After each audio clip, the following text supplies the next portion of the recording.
All right, so removing barriers to cloud consumption. In my travels, I've seen many attitudes towards cloud. I've had businesses say to me, Naran, there's no way our business is ready for the cloud. It's never going to happen. Stop talking about it, right? To, well, maybe we can consider email in the cloud. That seems to make sense. Other people are doing it. To, and this is a real example, Naran, I want you to move our whole business to the cloud in 18 months. All right, so everything in between. The one, I guess, unifying thing that we're seeing, depending on, irrespective really of where you are in that journey, is that cloud is growing, right? Cloud is everywhere, right? Even my travels in London and working for big financial institutions like investment banks, right? Even those attitudes are changing, right? And we're seeing this with federal government as well.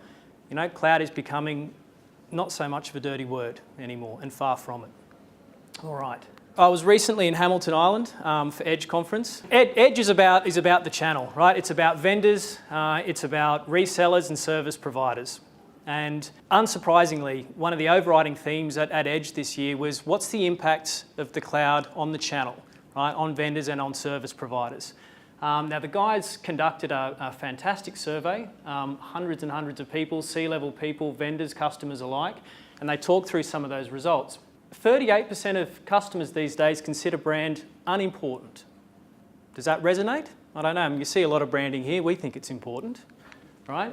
But a lot of people don't. And I wonder why, right? I wonder if this is because attitudes are changing, right? I wonder if it's because customers these days are looking for more specialist providers, perhaps, right? And a less interest in doing business with, say, a big behemoth company that's possibly less agile. It's just my perception. But 5% of customers reported greater satisfaction, 24% decrease, right? So you could argue that there's less and less satisfaction with service providers in the business. And I wonder why. Is it that service is changing? Has service quality dropped off a cliff? Or is it that expectations on service providers are changing, right? We see that as well. And I wonder what's driving that, right?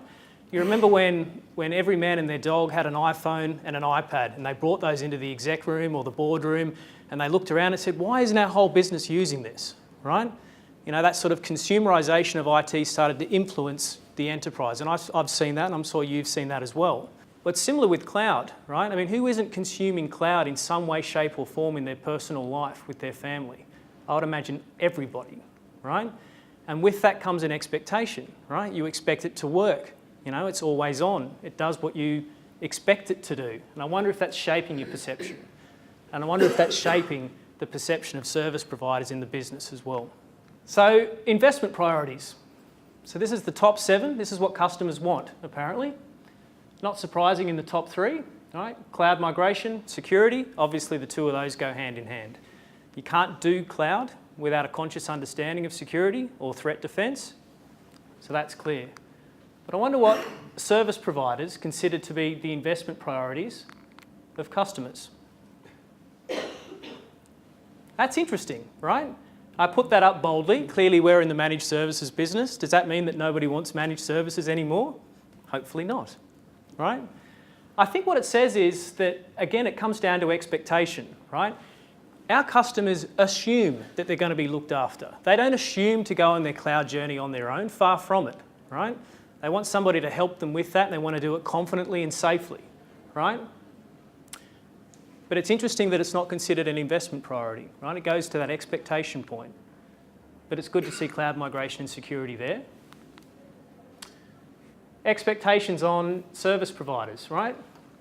You're not asking for much, right? You want deep solution expertise.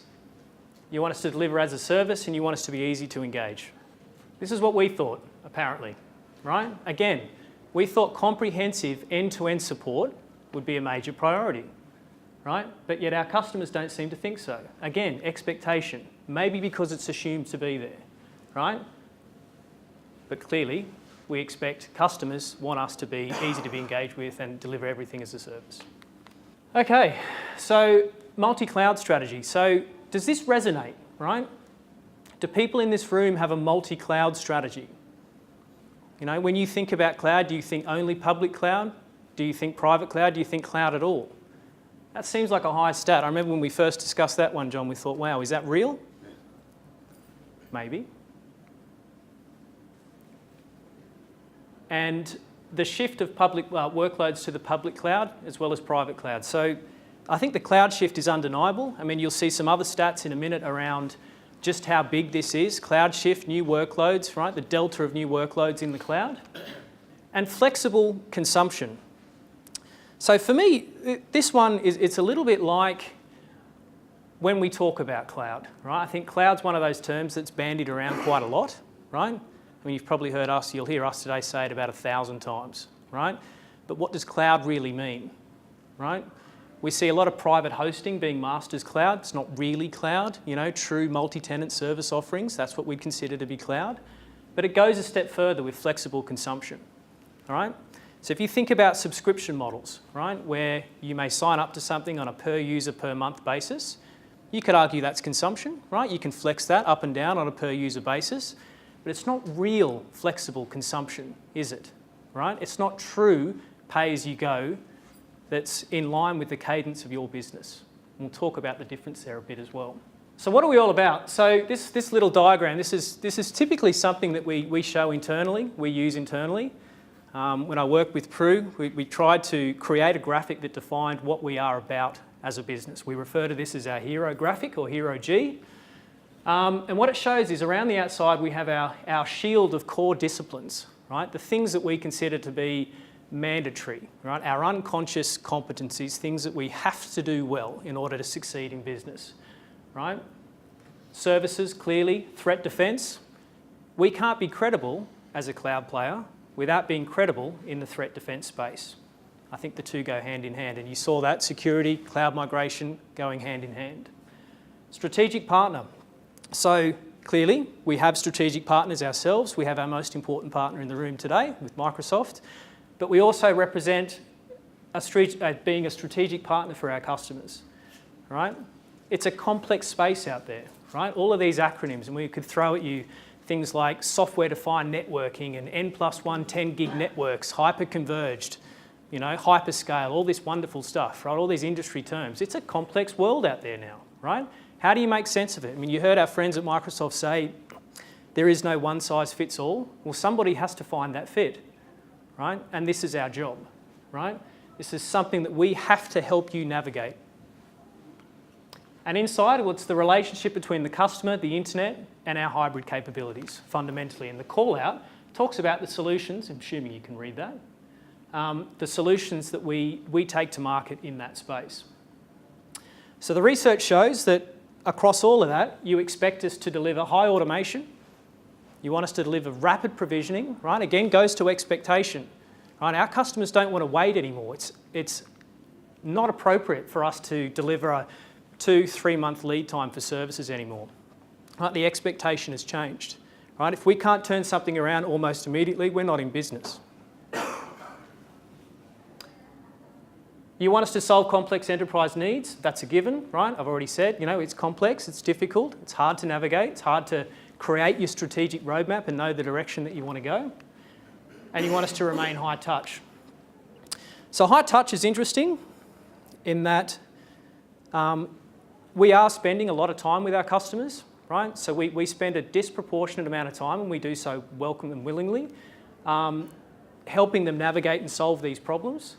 But high touch is also around us delivering capabilities in the hands of our customers as well, right? Increasingly, we're finding that our customers want to be more self-empowered.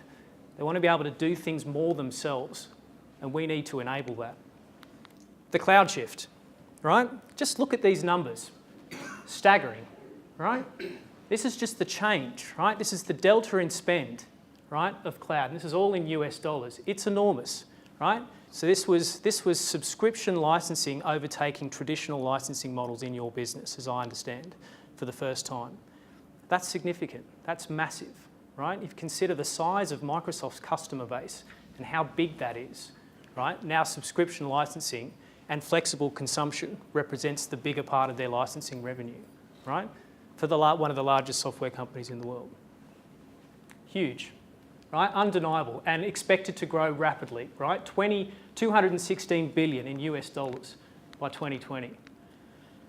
But where is the value to the end users? So what this tries to show is that the higher you are in the stack, the greater value will be perceived by the customers, or by you or us as consumers, right? Business process as a service, software as a service, platform as a service. Now, I saw this in London, and I've seen the same thing in regional Australia. You might argue, well, what's London versus regional doing up there? So I remember, John showed a slide around Uber and Tesla being the cool companies, and from the Edge conference, they talked about Teslaization and Uberization because we needed more terms in this industry, right? But I remember when Salesforce was the buzzword, right? Now, Salesforce is a fantastic company. We love them. We are a partner of Salesforce, and I was on their CIO council a week and a half ago, 2 weeks ago. They're a great company. But I remember when Salesforce was the coolest company on earth, right? Salesforce was bandied about as the prime example of how you do software as a service, right? Prime example. And everybody was consuming. It was a true multi-tenant cloud service offering, and it was always touted as the leading example, and it still is a fantastic product and service offering. But what we found is that by dipping your toe in the water with things like Salesforce, and then followed soon after things like Exchange Online, which were no-brainers, that people's attitudes started to change, right? You talk about some of the most complex environments, the most risk-adverse environments, certainly that I've worked with, everything from News Corp to RBS, Global Banking and Markets. Just try presenting a fresh idea in these places. It's difficult. There's a lot of really hard-set ideas. But you start to knock down these barriers, right? You dip your toe in the water with software as a service, and all of a sudden your comfort levels start to change, right? And other things start to make sense, right? And connectivity is improving, and that's helping a great deal as well. It's funny, and this is a real example. This happened 3 weeks ago. Talked to a customer about spending 150 grand on kit in his environment, and he's happy to do that, and he's talking to you about all the usual things, delivery and costs, and is he getting value for money, etc. In that same conversation, if you talk about increasing his internet spend by 150 bucks a month, you're almost going to get a punch in the face, right? And that's real, right? Because in some parts of regional Australia, they don't yet get the value, right? But they are slowly but surely dipping their toe in the water with Exchange Online, right? We're seeing that everywhere. So Office 365 is rolling off the shelves. So what I would expect to see happen in regional Australia is the same thing that happened in London 10 years ago, right? As connectivity improves, as some of these easier use cases start to be delivered, we'll see greater and greater adoption down that stack. Firefly. I'm excited about everything we're doing as a business. I'm excited about Firefly. I'm excited about ViaConnect that I'll talk about. Fantastic solutions and things that we're taking to market. What we love about Firefly, and James alluded to this, it is an enabler. If you solve the connectivity problem, if you make it cheap, affordable, if it's a quality service, uncontended, 10 gig internet and networking capabilities, we are opening up the cloud marketplace. That's a key barrier to consumption. If you can't get to the internet confidently, if you can't get to data centers confidently for hybrid cloud or consuming our hyper-converged platform, then you're not in the game.